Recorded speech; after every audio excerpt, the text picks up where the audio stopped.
Salut à tous! On se retrouve aujourd'hui pour découvrir ensemble le pod Sceptre 2 de chez Inokin.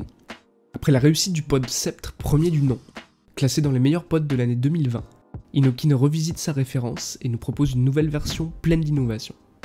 Avec son look optimisé, cette nouvelle version est encore une fois parfaitement adaptée aux débutants, mais aussi aux vapoteurs plus expérimentés qui cherchent un matériel pratique, passe-partout et surtout efficace, notamment grâce à son système de vaporisation automatique directement déclenché par l'inhalation.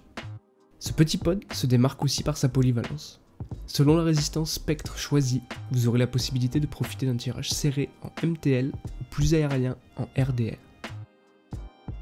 Voici ce que vous allez pouvoir retrouver dans la boîte du pod Sceptre 2 de chez Inokin. Le pod et sa cartouche, sur lesquels nous reviendrons par la suite en détail. Un guide d'utilisation rapide, dispo en français. Une notice de sécurité et de garantie. Câble USB-C pour les mises à jour et les rechargements. Et une seconde résistance de rechange en 0,5 ohm. Sur la cartouche aimantée, on va pouvoir retrouver un drip tip propriétaire moulé dans la cartouche, un cache en silicone amovible pour accéder à l'orifice de remplissage,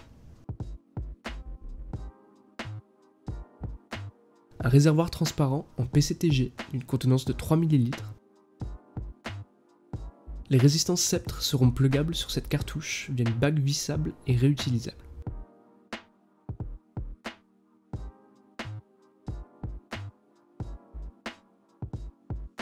Deux résistances différentes seront d'ailleurs fournies dans le kit. Une première résistance Sceptre en 0,6 ohm installée d'office qui sera prévue pour une inhalation indirecte semi-aérienne. Et une seconde résistance Sceptre en 0,5 ohm qui sera adaptée à une inhalation directe restrictive pour un tirage plus puissant grâce à sa structure en mèche. Enfin, on va aussi pouvoir retrouver sur le côté des cartouches un système airflow réglable. Il suffit de faire glisser le bouton coulissant afin d'augmenter ou de réduire le débit d'air. Sur la batterie, on va pouvoir retrouver le support de connexion pour accueillir la cartouche aimantée, un bouton Fire sur la partie avant qui va aussi servir de bouton de réglage grâce aux deux témoins lumineux disposés sur les côtés du switch. Enfin, on retrouvera aussi un port USB-C sur le côté du pod pour effectuer les rechargements et les mises à jour. Une batterie non amovible de 1400 mAh d'autonomie est intégrée sur ce modèle et 3 pressions rapides sur le bouton Fire sont nécessaires à la mise sous tension du pod. Vous avez la possibilité de sélectionner deux options de puissance en appuyant rapidement 2 fois de suite sur le switch quand le pod est allumé. La LED de gauche va alors vous indiquer le mode sélectionné, le mode normal en bleu et le mode boost pour plus de puissance en violet.